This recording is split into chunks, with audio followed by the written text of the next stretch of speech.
যে আমরাই চাটুকারিতা করতে করতে করতে করতে হাসিনাকে হাসিনা বানাইছিলাম। হাসিনাকে আবার হাসিনা বানানো মানে হাসিনাকে জালিমের ওই পর্যায়ে নেওয়ার জন্য আমরাও দায়ী।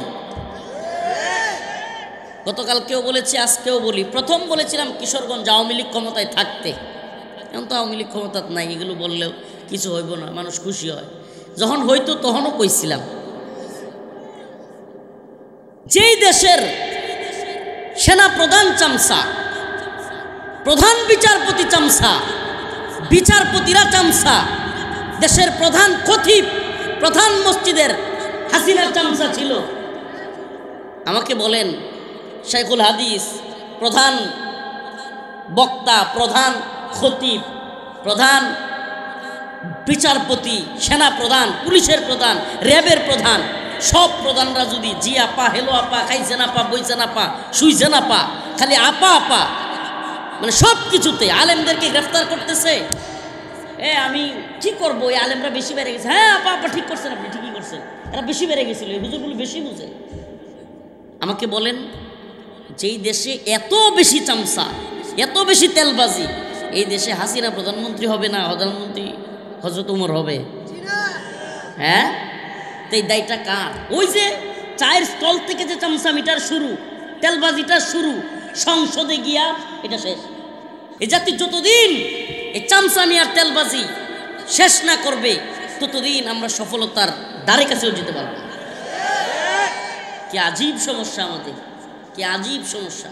ওই যে চায়ের স্টলে তেলবাজি, কি ওয়ার্ডের একটা নেতা চায়ের স্টলে আইসা বসছে, জানে এটা একটা বাটপার, এলাকার টেন্ডার মেরে খায়, রাস্তাঘাটের কালবাট মেরে খায়, এই ব্রিজের, এই স্কুলের, হসপিটালের, বাথরুমের, টয়লেটের যে এই কি আছে কমোড আছে, ওটা পর্যন্ত খায়ালায়। ওটা তো আর খাইতে পারে না, টাকাগুলো খায়া ফেলে, আছে না নাই? এই জানার পরেও এই ভাই আসছে, বসেন ভাই একটা চা খান, এই মানে এই যে চামচাবিটা শুরু। এই নেতা, এই ওয়ার্ডের নেতা চামচাবি করে ইউনিয়নেরটা, ইউনিয়নেরটা থানারটা, থানারটা জেলারটা, জেলারটা বিভাগীয়টা, বিভাগীয়টা জাতীয় নেতাদের, এই জাতীয় নেতারা চামচামি করে প্রধানমন্ত্রীর, প্রধান উপদেষ্টার, ব্যাস খালাস। এই যে চামচামির প্রজন্ম তৈরি হয়েছে, এই প্রজন্ম যতদিন না জবাবদিহিতার প্রজন্ম তৈরি হবে, আলহামদুলিল্লাহ এই জেনারেশন, এই ইয়াং জেনারেশনকে নিয়ে আমরা আশাবাদী যে ইয়াং জেনারেশন, এই প্রজন্ম, এই জেনারেশন চামচামির জেনারেশন না, এই জেনারেশন জবাবদিহিতার জেনারেশন। চামচামির জেনারেশনের কবর হয়ে গেছে, কবর রচিত হয়ে গেছে। 2024 সালের 5ই আগস্ট প্রমাণ করেছে এই উম্মার যুব সমাজ, এদেশের নতুন প্রজন্ম চামচামির আর কোনো দ্বারে কাছেও যাবে না।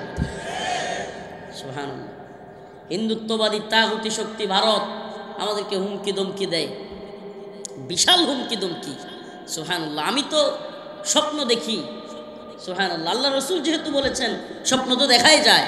রসুল সাল্লাল্লাহু আলাইহি সাল্লাম বলেছেন, আমার উম্মতের মুজাহিদ বাহিনী যদি 12,000 হয়, কয় হাজার? 12,000ও হয়, তাইলেও আমার উম্মত কোনো পৃথিবীর কোনো সুপার পাওয়ার, এই কোনো পাওয়ারের কাছে আমার উম্মত পরাজিত হবে না। মুহাম্মদুর রাসূলুল্লাহ সাল্লাল্লাহু আলাইহি সাল্লাম বলেছেন।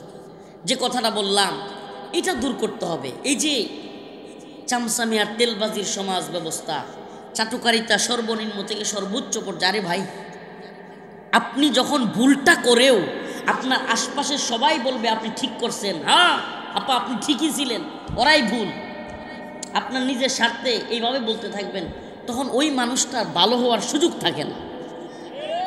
ওই মানুষটার কি থাকে না? আরে ভাই, আমি যাই করতেছি সবাই সঠিক বলতেছে, তাইলে ভুলটা কোথায়? নেগেটিভ কিছু, পাল্টা কিছু না আসলে মানুষে আল্লাহ পাক এমনভাবেই বানাইছে, সাবকনশাস মাইন্ড এমন একটা জিনিস যে এখানে হিট না করলে কোনো কিছু সে থমকে দাঁড়ানো চিন্তাই করে না। মানে আমি মনে হয় বুঝাইতে পারতেছি না। মানে বিবেককে নাড়া দেওয়ার আগ পর্যন্ত মানুষ যা করতেছে, যেদিকে চলছে, যেদিকে যাচ্ছে, সে থামার কোনো চিন্তাই করবে না। কেন? কারণ সে তো মনে করতেছে আমি যে পথে যাচ্ছি সেটা সঠিক, আমি যা করতেছি তা সঠিক, সবাই বলতেছে সঠিক। এই জন্য মাহফিল প্রথা, এই মাহফিলেও সবাই ঠিক বলার প্রথাটাও বন্ধ করা দরকার। এই যে সব ঠিক, মানে সব কথাই এত ঠিক বলবার দরকার নেই, যেটা ঠিক সেটার পক্ষে ঠিক বলা দরকার।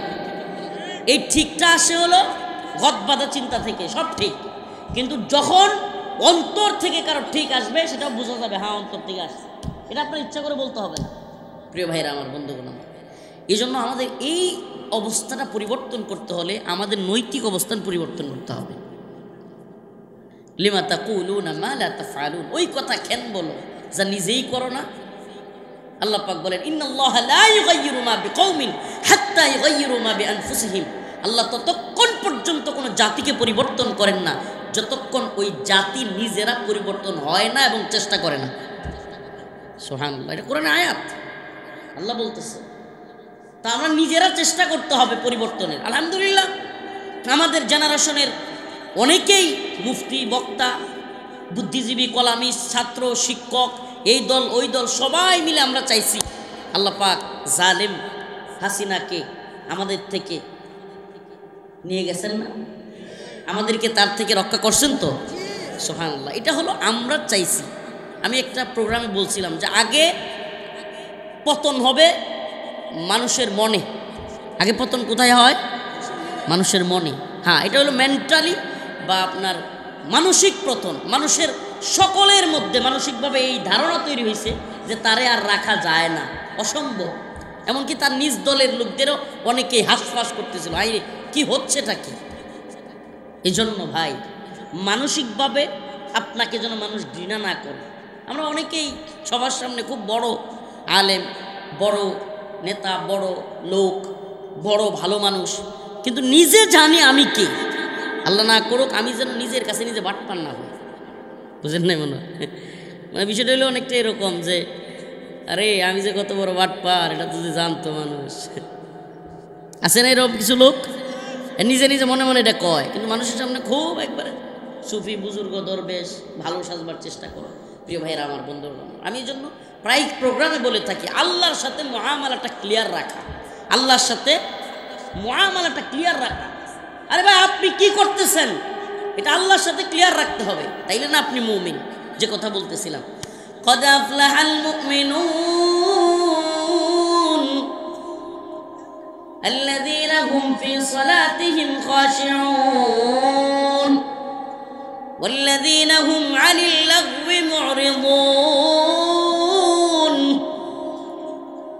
আল্লাহ রব্বুল আলামিন বলেন সফল হয়েছে মুমিনরা। কদ আফলাহাল মুমিনুন, নিশ্চয় মুমিনরা সফল। আল্লাযীনা হুম ফি সালাতিহিম খাশিউন, কোন মুমিনরা সফল? যারা খুশু খুজুর সাথে নামাজ পড়ে। কি করে? এমন দুই কথাই কয় না, ঠিক না? কোন অন্তত কথা তো কইেন।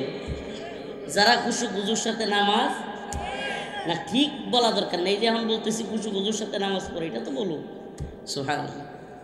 তাহলে সফল মুমিন কারা? যারা খুশু খুজুর সাথে।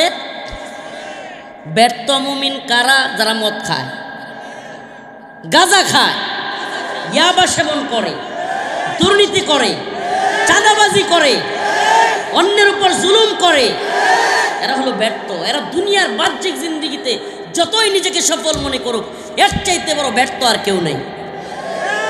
একটা লোক বিশাল বড় ক্ষমতাসীন, তার একটাই মেয়ে, একটাই ছেলে। কয়টা মেয়ে? উদাহরণটা বুঝবার চেষ্টা করে দেখি ধরতে পারেন কিনা। একটা মেয়ে, একটা ছেলে। ছেলেটার বউ চলে গেছে, মেয়েটার জামাই চলে গেছে। মেয়েটার জামাই চলে গেছে। মেয়ের বাচ্চাটা কান্দে, আমার বাবাকে আইনা দাও। ছেলের বাচ্চাটা কান্দে, আমার মাকে আইনা দাও। কিন্তু তার অনেক ক্ষমতা থাকা সত্ত্বেও সে কাউরে আইনা দিতে পারে না। একটা ছেলে, একটা মেয়ে, একটাই ছেলে, একটাই মেয়ে।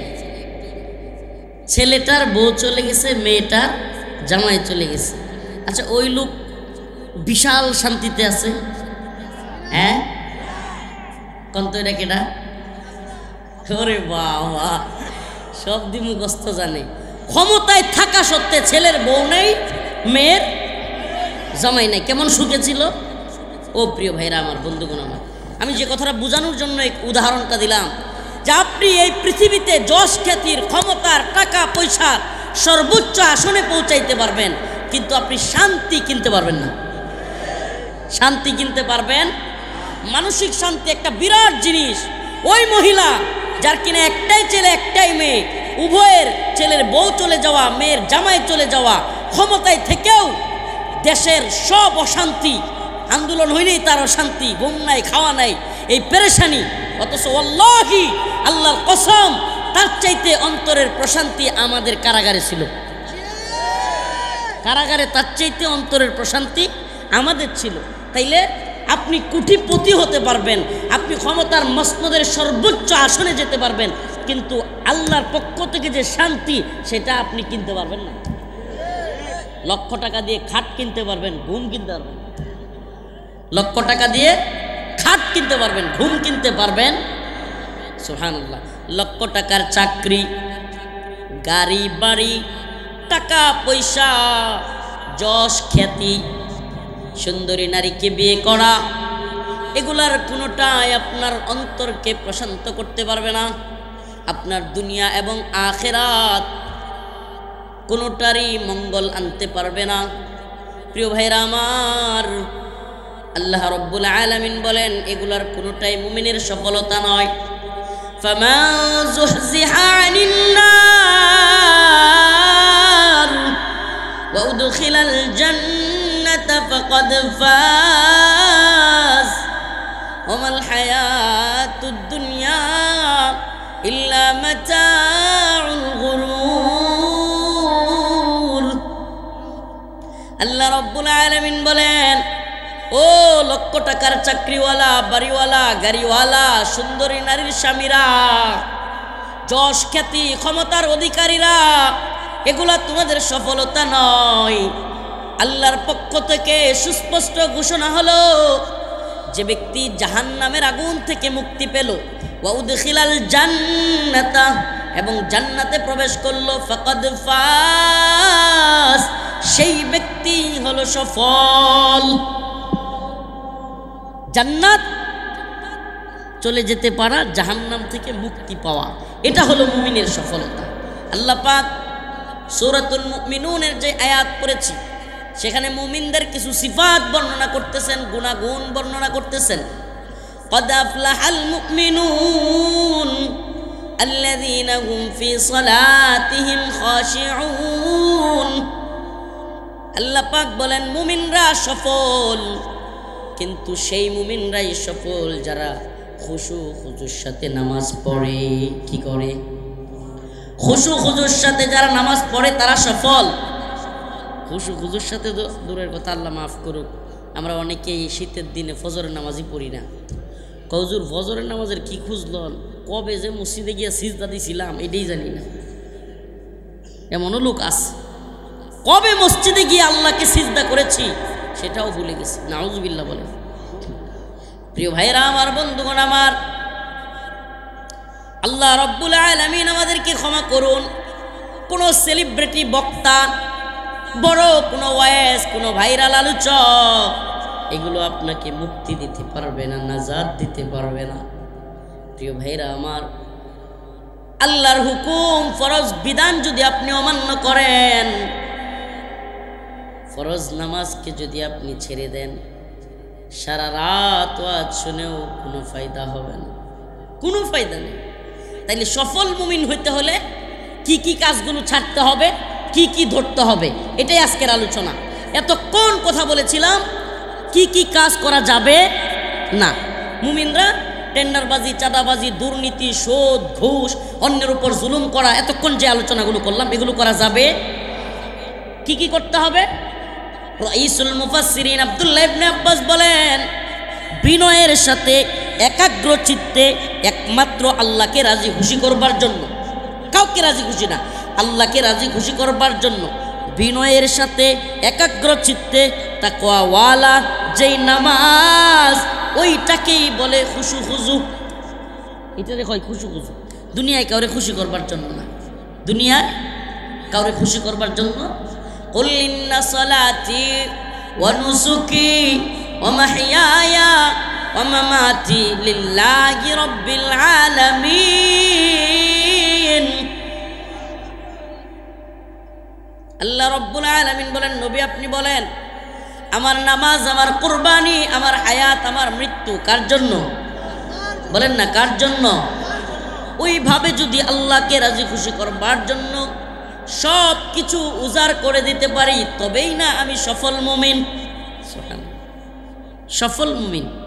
এই দুনিয়া ততটুকু যতটুকু আমার প্রয়োজন। দুনিয়াদার আর দিনদারের পার্থক্য কি? কোটি টাকার মালিক হওয়া এই ব্যক্তি দুনিয়াদার না দিনদার? না, দুনিয়াদার আর দিনদারের সঙ্গে আমরা অনেকেই বুঝি না, জানি না। কোটি টাকার মালিক যদি তার দিনের পথে খরচ করে, দিনের পথে চলে, তার কোটি টাকাও তাকে নামাজ থেকে না ফিরাইতে পারে, দিনের কাজে বাধা না হয়ে দাঁড়ায়, ওই ব্যক্তি কোটি টাকার মালিক হওয়ার পরেও দিনদার। আর যদি রিক্সাওয়ালা কিন্তু নামাজের সময় রিক্সার ভাড়া মারে, সারাদিনে 1000 টাকা ইনকাম করে, কিন্তু ওই ব্যক্তি দিনদার নয়, দুনিয়াদার। টাকা কম বেশি এটা দুনিয়াদার আর দিনদারের মাপকাঠি না। একজন মালিক পয়রা ঘুমায় কিন্তু নামাজ কালামের খবর নাই, 500 টাকা দিলে যেমন চায় করে, এই ব্যক্তি দিনদার? হ্যাঁ, টাকা নাই বলেই দিনদার। আরেক ব্যক্তি কোটি টাকার মালিক, মাদ্রাসা মসজিদে বিভিন্ন কাজে ব্যয় করে, এমনকি সুন্দর মতো জাকাত দেয়, জিহাদের লাইনে খরচ করে, এতিমদের পিছনে খরচ করে, এই ব্যক্তিকে আপনি দুনিয়াদার কইবেন? কোটি টাকার মালিক হইতে পারে। তো দুনিয়াদার আর দিনদারের সঙ্গে আমরা কি বুঝলাম? যার দুনিয়া তার দিনের পথে চলার মধ্যে বাধা দেয়, ওই ব্যক্তি দুনিয়াদার। আর যার দুনিয়া তার আখিরাতের কাজ করতে বাধা দেয় না, সে যত টাকার মালিকই হোক, সে দিনদার। একটা সাউন্ড সিস্টেম, এটা খুব গুরুত্বপূর্ণ, এটা কিন্তু আগে থেকে আপনারা খেয়াল রাখবেন। সাউন্ড সিস্টেম খুবই গুরুত্বপূর্ণ আলোচনার জন্য। আলোচকের মনোযোগ যেমন নষ্ট হয়, শ্রোতাদের মনোযোগও নষ্ট হয়ে যায়। যাক, তো আপনাদের প্রতি আমার আর্জি থাকবে, আমরা কি সফল মুমিন হতে চাই কি চাই না? সফল মুমিন হতে চাই, খুশু খুজুর সাথে নামাজ পড়ব। আল্লাহ বলেছেন, ওয়াল্লাযীনা হুম লিয-যাকাতি ফাইলুন, এবং মুমিন, সফল মুমিন তারা যারা সঠিক সময়ে যাকাত প্রদান করে, যাকাত আদায় করব। ওয়াল্লাযীনা হুম আনিল লাগবি মুরিদুন, সফল মুমিন তারা যারা ফাহেশা কাজে শরীক হয় না, খারাপ কাজে শরীক হয়। আল্লাহ বলেন, ওয়াল্লাযীনা হুম লিফুরুজিহিম হাফিজুন, এবং সফল মুমিন তারা যারা নিজেদের লজ্জাস্থানকে হেফাজত করে, লজ্জাস্থানকে হেফাজত করে। শেষ আখিরি কথা, আল্লাহ রাসূল সাল্লাল্লাহু আলাইহি ওয়াসাল্লাম বলেন, যদি কোনো ব্যক্তি আমাকে 2টা জিনিসের গ্যারান্টি দেয়, আমি তাকে জান্নাতের গ্যারান্টি দিব। কয়টা? আল্লাহ রাসূল বলতেছেন সাল্লাল্লাহু আলাইহি ওয়াসাল্লাম, 2টা জিনিসের গ্যারান্টি যদি কোনো মানুষ আমাকে দেয়, আমি তাকে জান্নাতের গ্যারান্টি দিব। কি সেই 2টা জিনিস? নাম্বার 1 লজ্জাস্থানের হেফাজত, নাম্বার 2 জিহ্বা, জবানের হেফাজত। সুবহানাল্লাহ, এই 2টা জিনিসের গ্যারান্টি, মানে জবান দিয়া মিথ্যা বলবো না, জবান দিয়া গীবত করবো না, জবান দিয়া শিকায়াত করবো না, জবান দিয়া অন্যকে গালি দিব না, অন্যকে কষ্ট দিব না, লজ্জাস্থান দিয়া জিনা করবো না, ব্যভিচারের কাজে শরীক হব না। সুবহানাল্লাহ। তাইলে আল্লাহ রাসূল বলেন, এই 2টা জিনিসের গ্যারান্টি কোনো মুমিন আমাকে দিলে আমি তাকে জান্নাতের গ্যারান্টি দেব। সুবহানাল্লাহ। তাইলে এই 2টা জিনিসের গ্যারান্টি আমরা দিব তো ইনশাআল্লাহ? দিব। ইল্লা আলা আজওয়াজিহি, তখনই লজ্জাস্থানের গ্যারান্টি আপনি দিতে পারবেন যখন আপনি বৈধ পন্থায় স্ত্রী গ্রহণ করবেন। বৈধ পন্থায় স্ত্রী গ্রহণ করা ব্যতীত যৌন যে চাহিদা, যৌন চাহাত, এটা পূরণ করবার কোনো সুযোগ আমাদের নেই। অতএব এটা পূরণ করতে হলে বৈধ পন্থায় স্ত্রী গ্রহণ করতেই হবে। অতএব আল্লাহ পাকের হুকুম, ফানকিহু ফানকিহু, তোমরা বিয়ে করো, মা তাবা লাকুম মিনান নিসা, মেয়েদের থেকে যাকে পছন্দ হয়, মাসনা ওয়া সুলাসা ওয়া রুবা, 2 3 4। ওয়া ইন খিফতুম আল্লা তা'দিলু, যদি ভয় হয় ফাওয়াহিদাতান, যে সমবিধান প্রতিষ্ঠা করতে পারবা না, সমবন্টন করতে পারবা না, তাইলে একটা নিয়ে ধৈর্য ধারণ করো। কিন্তু বিয়েটা করা আল্লাহর পক্ষ থেকে আদেশ, ইয়া মাশারাশ শাবাব, রাসূল বলেন ইয়া মাশারাশ শাবাব মান ইসতাতা মিনকুমুল বাআ ফাল্যাতাযাওয়াজ। হে যুব সমাজ, আল্লাহ রাসূল বলেন অবস্থান তৈরি হওয়ার সাথে সাথে বিয়ে করো। মা বাবাদেরকে বলবো, যুবক যুবতী আমাদের ভাই বোনদেরকে সময় হওয়ার সাথে সাথে, বয়স হওয়ার সাথে সাথে বিয়ে দিয়ে দেন। এতে করে জিনা বেবিচার সমাজের মধ্যে কমে যাবে, রাষ্ট্রের মধ্যে কমে যাবে। আলহামদুলিল্লাহ। আর যদি আপনি জিনার পথকে সহজ করেন, বিয়ে কঠিন হয়ে যাবে। জিনার পথকে আমাদের রাষ্ট্রে নতুন সরকার একটা আমেরিকা এবং পশ্চিমাদের মতো আইন তৈরি করতে চাচ্ছে। গত 2 দিন আগে শুনলাম এই আইনটা এত সহজে তৈরি করতে দেওয়া হবে না। আইনটা খুবই ভয়ঙ্কর। আপনারা শুনছেন কিনা? কোনো মেয়ে চাইলেই তার অনিচ্ছাকৃত যে সন্তান পেটে চলে আসবে সেটাকে হসপিটালে গিয়ে অপারেশনের মাধ্যমে ফেলে দিতে পারবে। নাউজুবিল্লাহ। মানে চাইলেই সে তার পেটের মধ্যে বিবাহিত হোক অবিবাহিত হোক, চাইলেই মেয়ে কি করতে পারবে? নাউজুবিল্লাহ। মানে খুনি বানায় দেওয়া। একটা সন্তান রেহেমে গর্ভে চলে আসার সাথে সাথে তাকে ফেলে দেওয়া বা তাকে মেরে ফেলা, এটাও একটা খুন। এটা কি? কিয়ামত দিবসে এমন অসংখ্য ডাক্তার নিজেদের আমল নামা হাতে নিয়ে দেখবে, হায় রে অনেকগুলো খুন লেখা, মার্ডার লেখা, বলবে হায় আল্লাহ আমি তো জীবনে কোনোদিন মার্ডার করি নাই। এরাই খুনি যারা এই গর্ভের সন্তানকে হত্যা করেছে। ওই মা খুনি, ওই বাবাও খুনি। নাউজুবিল্লাহ। তাইলে এই যে বিধান, এই বিধান জিনাকে আরো প্রমোট করবে। কেন? যে এই যে অবৈধ রিলেশন, এখন তো চিন্তায় থাকে যুবক যুবতীরা যে কোনোভাবে যদি সন্তান চলে যায় সর্বনাশ কি হয়ে যাবে। আর যখন জানবে যে বৈধ পন্থায় হসপিটালে গেলেই নষ্ট করা যাবে, কেউ জিজ্ঞাসাবাদও করবে না স্বামী স্ত্রী কিনা, তখন এটা কি জিনাকে প্রমোট করলো কিনা? আমার কথা বুঝাইতে পারতেছি না। প্রমোট করলো কিনা? এক তো খুনি, তার উপরে সমাজের মধ্যে জিনা বেবিচার বেড়ে যাবে। এই আইনটাকে বাংলাদেশের তাওহীদবাদী জনগণ ডাস্টবিনে নিক্ষেপ করবে ইনশাআল্লাহ। এই জন্য আমরা বলি আমাদের মেইন যে বিষয়টা, মুমিন এক গর্তে 2 বার পা দেয় না। একটা কথা বুঝবেন, আমাদের মেইন যে সমস্যাটা, এটা শুধু আওয়ামী লীগ কিংবা হাসিনার সাথে না, ইসলামের বিরুদ্ধে যারাই যাবে আমরা তাদের বিরুদ্ধে শক্ত অবস্থান নিব। হাসিনা চলে গেছে তার মানে আমাদের কণ্ঠ নরম হয়ে যাবে, শুধু ওইটার বিরোধিতা কইরাই আগামী কয়েক যুগ চলে যাবে, বিষয়টা এমন না। ইসলামের বিরুদ্ধে যেই সরকার যাবে আমরা তাদের বিরুদ্ধে ইনশাআল্লাহ দাঁড়িয়ে যাব। ইসলামের বিরুদ্ধে কোনো কাজ এই ভূখণ্ডে করতে দেওয়া হবে না ইনশাআল্লাহ। রাজি আছেন তো ইনশাআল্লাহ? সফল মুমিনরা সজাগ থাকে। রাসূল বলেছেন মুমিন এক গর্তে 2 বার পা দেয়, এক গর্তে 2 বার পা দেয়। আমরা এক গর্তে 2 বার পা দেব না। আমরা নতুন করে কারো চামচামিও করবো না, চাটুকারিতাও করবো না, ইসলাম বিরোধী কোনো আইন করলে চুপ থাকবো না। আল্লাহ পাক আমাদের সবাইকে দ্বীনের পক্ষে অটল অবিচল থাকবার তৌফিক দান করে।